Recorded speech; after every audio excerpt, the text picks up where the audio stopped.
Достар, каналға тіркеліп, лайк баса кетіңіздер. Егер сайтта осындай жазу шығып ашылмаса, онда көрсетілген ссылка арқылы сайтта обновление жасаймыз.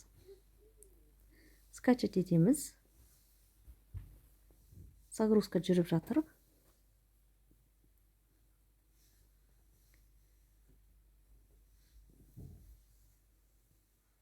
Жүктелгеннен кейін установка жасаймыз.